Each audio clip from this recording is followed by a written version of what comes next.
into the special stage. And the mud's getting worse, the water's getting deeper. They have a special stage at the end, and here's our old friend Bill Anderson, almost crashing and heading off into the woods. It must be a sort of intuitive family affair, because this is Bill's brother, Bert, not getting quite as far. World Championship in Kielce in Poland, and this is our zappy 1990 World 125 champion Paul Edmondson, about to end his 1992 season with a broken collarbone. Spectacular fashion from the little Midlander, who, despite having the collarbone pinned after this high-speed flip and riding bravely again the following week, lost his World Championship that year. But he bounced back to win it again in 1993 and 94. An Enduro World Round in Andon, southern France. Here, a trials club drew up the course, a fact that is clearly reflected through the technical demands on the riders, which I think would have demanded probably trials bikes rather than Enduro bikes to get through here. And probably a little bit of trials finesse as well.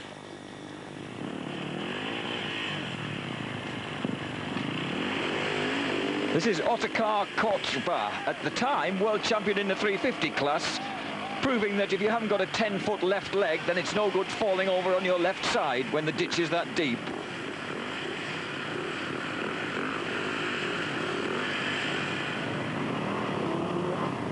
Never mind, try again. This is Kochba about to try again. Watch him in the distance. Does he have a lever? Has he grown a long left leg? No, he hasn't.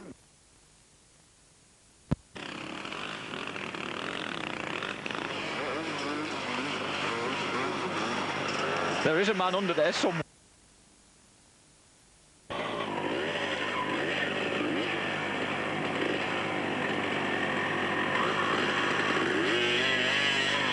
This insanity doesn't only take place sur le Continent. We go to the beautiful setting of Radar in mid-Wales.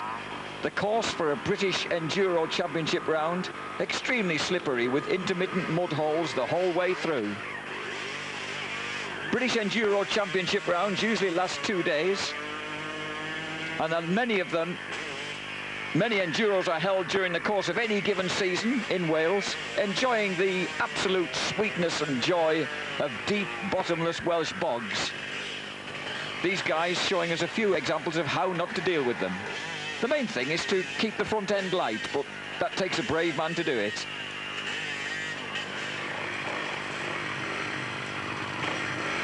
These events include the famous Welsh 2 days Enduro round Llandudno Wells, which attracts clubmen from all over the British Isles and a lot also from the continent, who want to come and sample these absolute delights of Welsh forests. Oh, he's obviously a friend of Monsieur Rubin's.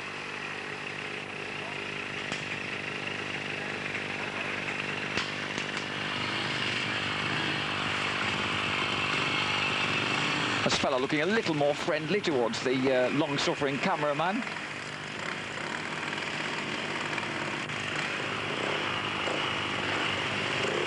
Now there's one way of trying it. Just step off the bike, lighten the load, and she'll manage to get through without you.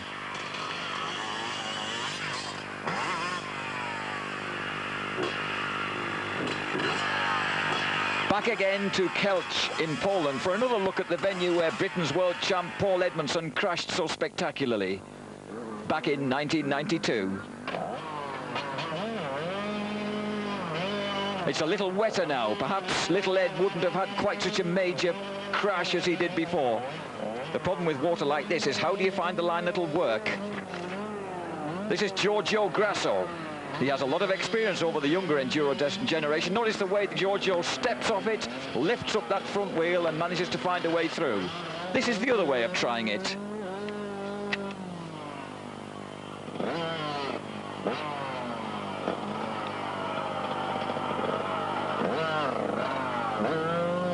Wait for the cry of anguish.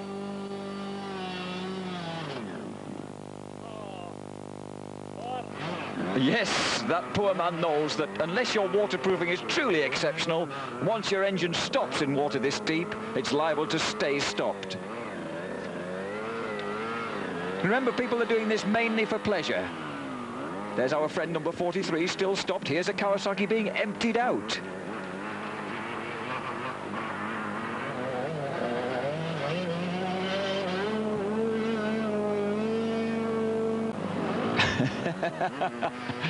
Oh, and here's a man proving the worth of having an incomplete rear mudguard. There's an illustration of why motorcycles have a rear mudguard fitted to them, especially when they're going through 4 feet of water.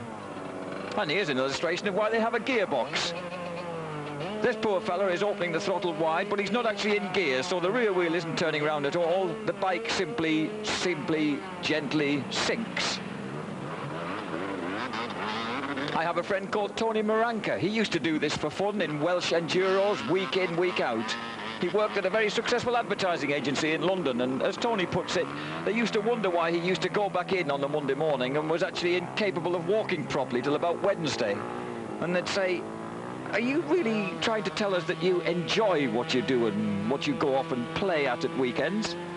Well, this is the sort of thing that Tony enjoyed. And this is a fellow who's given up.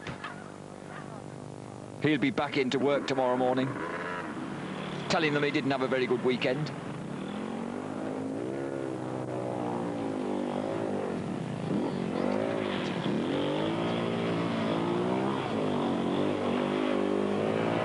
Notice the capacity for the rear wheel to sink the more that you wind the throttle on. Another example with a long-suffering Swedish Husaberg. Whoa, stop it, man. You're going nowhere. This is the legendary Czech enduro god, Kundelik. He's ridden his share of tough enduro tracks through wooded terrain back home. Now, notice his technique, which is actually, in the end, when things look absolutely hopeless, lift that front end and also be fairly gentle on the throttle. Caress the throttle. He even steps off the bike and just gently feathers the throttle to just tickle the motorbike out of this sea of unforgiving liquid that he's descended into. And eventually his 610 cc's of thundering Husqvarna engine begin to respond. Lift her up, treat her like a baby. Well, we'll leave you from this merry mess for a moment, but we'll be back in a couple of minutes' time. This weekend, Eurosport brings you a bumper crop of the best IndyCar action. At 5:45 on Saturday afternoon, enjoy highlights of the Michigan 500 race. The perfect build-up before we go live on Sunday to Lexington, Ohio for round 13 of the World Series. IndyCar action, Brooklyn, Saturday at 5:45 p.m. And on Sunday, Lexington, the qualifying session and the race from 8 p.m. live on Eurosport. With Husqvarna, Forest and Garden Products. Firestone, the science of safety. And Valvoline Motor Oil. Sailing Special on Eurosport, Man Against the Elements. Sailing Special, Pure Force, Advanced Technology. Sailing Special, Speed, Power, the competition, many famous skippers, the world's ocean. For lovers of the open sea, Sailing Special, Thursday midnight on Eurosport. Warning! This audio subcarrier will be switched off during the summer. If you are a cable operator or a private viewer, please retune your audio receiver to 7.02 megahertz or contact your installer. Particularly perverse delight in crashes.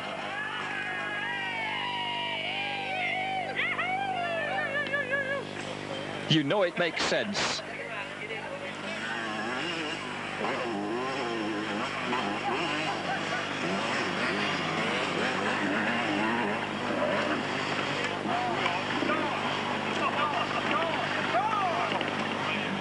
The International 6 Days Enduro, incidentally, takes place every year in a different country with teams representing each nation.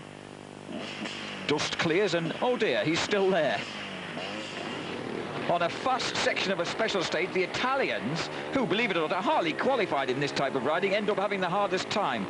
This is Arnaldo Niccoli presenting us with the absolutely perfect face plant as he hits this unpleasant little ditch.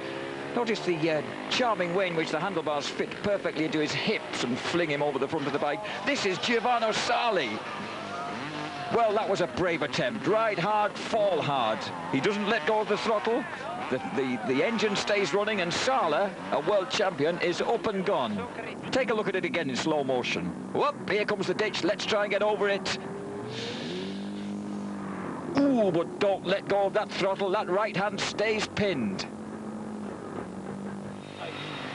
Even though he crashes out at the end, he takes first place overall. This is world champion in the 250 class, Giorgio Grasso.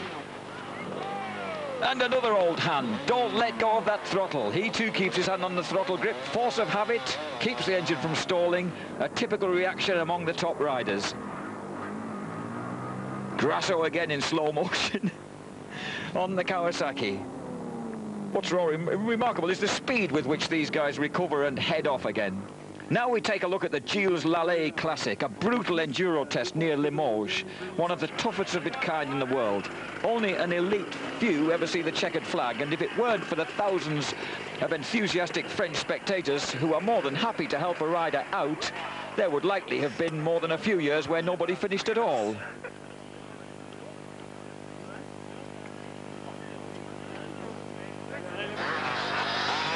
A special stage, snow. Under these circumstances, even a top rider like Alain Olivier could lose his balance.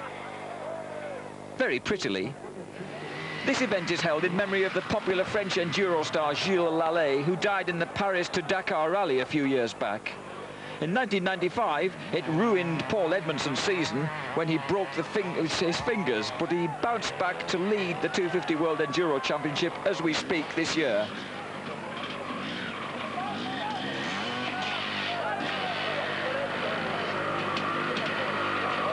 Notice the steam from a long-suffering engine.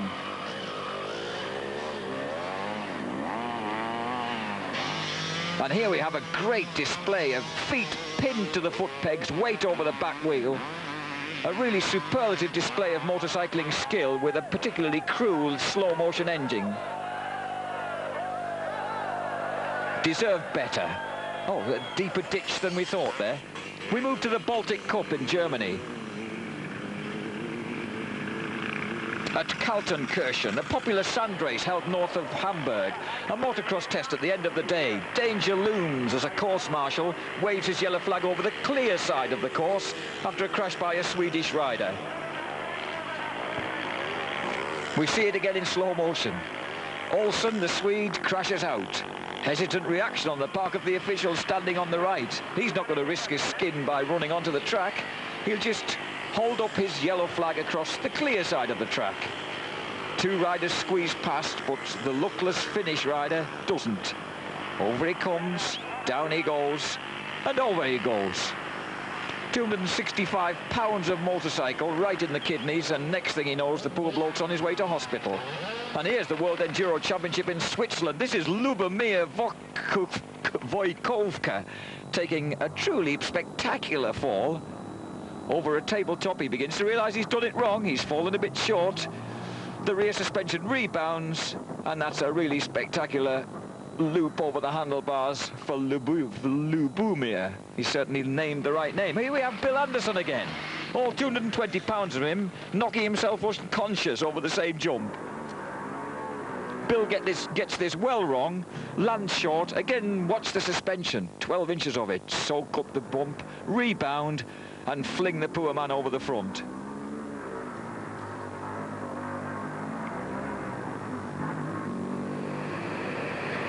The World Enduro Championship at Figueira da Foz in Portugal. The Portuguese are famous for their beautiful beaches and their challenging enduro trails. This is no exception. Here's the world champion in the Tidler 80cc class, another Italian, Gianmarco Rossi. Not quite world championship style, really, Jan.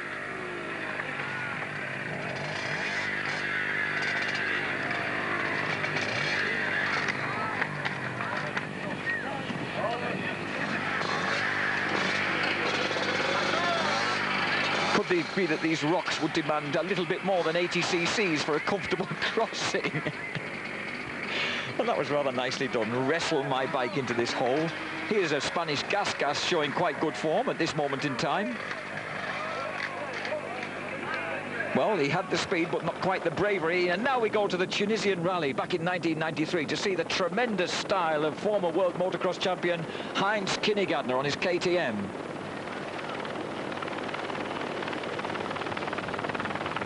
That's Heinz Kinnegadner. Tremendous 6'4" double world motocross champ back in 84 and 85. Now a star of the rallying world, but occasionally prone to nail the throttle in that fashion that motocross diehards find so hard to give up, and in this case, which didn't quite work out for him.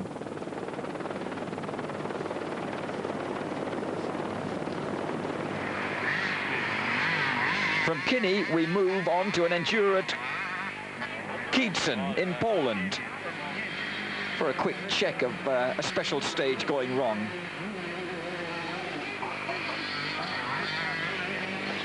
Then a very wet Enduro World Championship round at Schoppen in Germany. How's this for style? This is the Finn Kempeinen. We see it once again in slow motion, and we can enjoy just how deeply he sinks his head into the water. The helmet must have been well filled with a chilling bowl of muddy water by the time he finished that little operation. Hang on to the bars and pull your head back out quickly before you drown. Another little risk of the Enduro world. The World Enduro Championship at Hradec in the Czech Republic. The Czechs have a reputation for drawing up a tough course. This would be a fast descent, but it's raining hard and conditions are a bit slippery. Tullio Pellegrinelli crashes out. Giorgio Grasso just manages to steer around him with a little help from Pellegrinelli's fallen corpse. And it just goes to show that even the top riders have a hard time on a descent like this. So imagine what it's like for the lesser lights.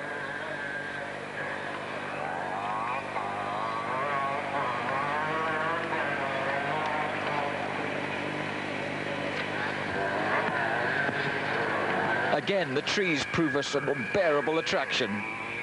And how's about this for formation sliding?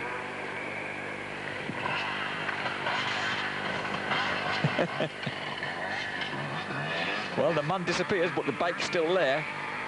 The motocross test was an especially challenging stage, not just because it was saturated and almost impossible to ride, but also because it was no easy matter to find your way through all the chaos, never mind stay within the time limit set. Enduros, of course, run between checkpoints where you have to arrive on time. It's when you're faced with conditions like this that it becomes a particularly cruel demand.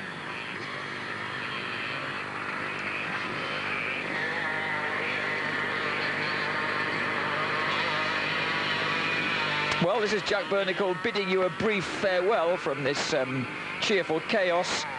Join us again in a couple of minutes.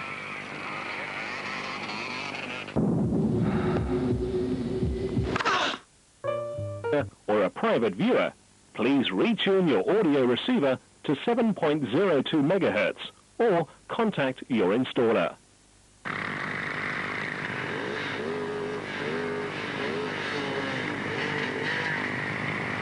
Especially when they don't keep away from one another. What did you go and do that for?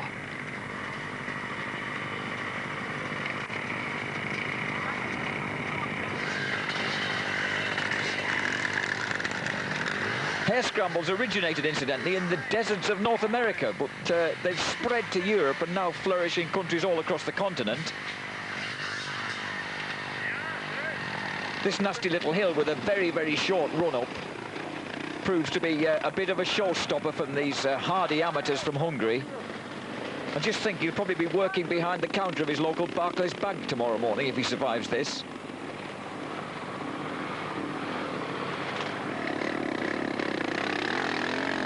Here we go, UFO.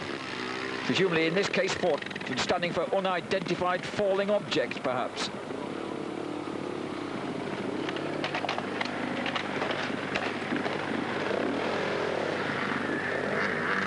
We turn to the World Enduro Championship round at Jämsä in Finland, where just for a change it had been raining hard and we had a few rather wet crossings and a fair amount of mud. And once again, that perennial question of how you keep the weight off the front wheel, especially when You join your friend at a standstill in a rather deep brook. The problem with water, of course, when you're on a motorcycle is you never know how deep it's going to be. You can't see the land in front of you. Your front wheel and even your rear one have a tendency to vanish. Even when you think you can see the land, it's not always quite as unyielding as you hope it might be at the time you enter it. Those bushes keep getting in the way.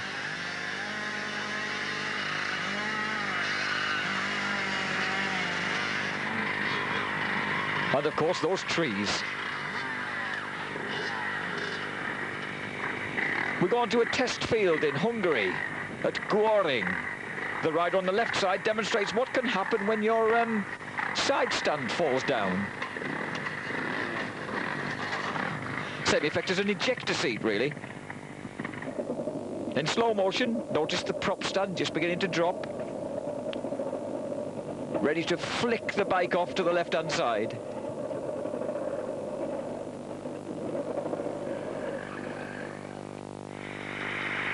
And now we go to the World Enduro Championship in France, in Servier-la-Château, where the weather started nicely, but rains during the event. And here we have luckless world champion Gianmarco Rossi once again having problems even on the starting ramp. Doesn't look like it might be a very good day for this particular Italian. In fact, the mud causes problems for many, many riders, and 50% of them end up retiring on this particular day.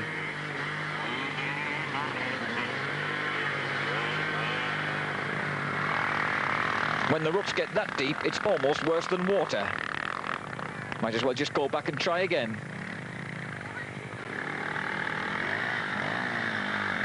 And here we enjoy the roar of anguish as machine pins man to a tree.